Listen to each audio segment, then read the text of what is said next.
হয়, এইটো শপতনামাত কোনো উল্লেখ কৰা নাই। ১ নম্বৰ মাহাতুলি জেডপিচিৰ যিজন কংগ্ৰেছ প্ৰাৰ্থী তেওঁ কৈছে শপতনামাত তেওঁৰ বিৰুদ্ধে কোনো কেছ নাই, কিন্তু বক পিএছ কেছ নম্বৰ 268/22 সন্তুলি আৰক্ষী চকীত অভিযুক্ত আসামী। সেইটো ক্ষেত্ৰত আপোনাৰ ইলেকশ্যন কমিশনাৰে চাই আছে তেওঁৰ বিৰুদ্ধে কি একশ্যন লয়, সেইটো কৰ্তৃপক্ষই একশ্যন ল'ব।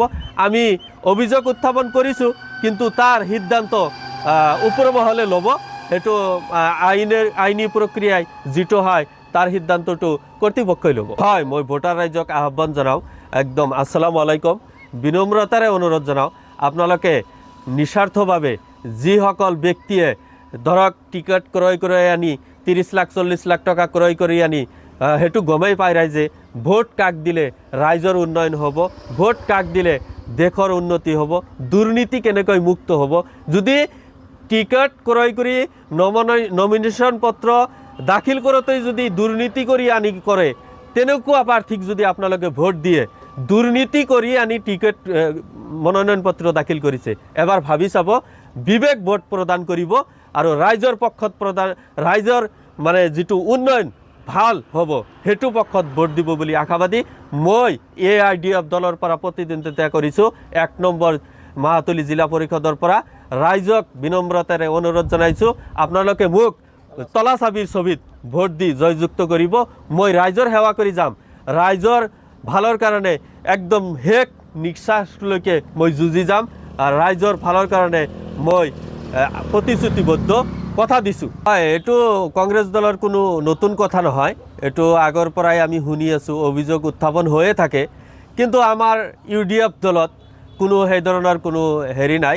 আমাৰ ওপৰৰ হাইকমাণ্ডে বদৰুদ্দিন আজমল চাহাবে তেনেকুৱা ধৰণৰ কোনো আমাৰ নাই। আমি নিস্বাৰ্থভাৱে ওলাই আহিছোঁ।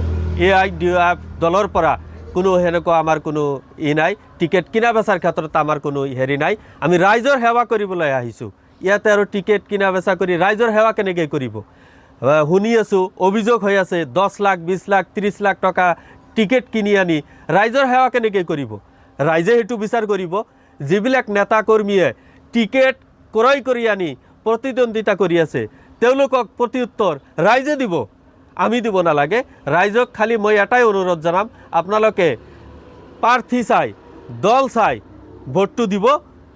কোনটো দলক কোনটো প্ৰাৰ্থীক ভোট দিলে আপোনালোকে লাভৱান হ'ব, ৰাইজৰ উন্নয়ন হ'ব, শিক্ষাৰ ক্ষেত্ৰত আগবাঢ়ি যাব, দুৰ্নীতিমুক্ত সমাজ এখন কেনেকৈ গঢ়িব পাৰিব, সেইটো চিন্তা চৰ্চা নিশ্চয় ৰাইজে কৰিব। আমি আশাবাদী। আৰু AIDF দলৰ পৰা মই মনোনয়ন পত্ৰ দাখিল কৰিছোঁ। মই 1 টকাও আমাৰ দলৰ পৰা কোনো দাবী কৰা নাই, 1 টকাও আমি দিয়া নাই।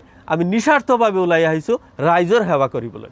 যিকোনো খবৰৰ বাবে যোগাযোগ কৰক 7099017330 লগতে 7099017110 নম্বৰত।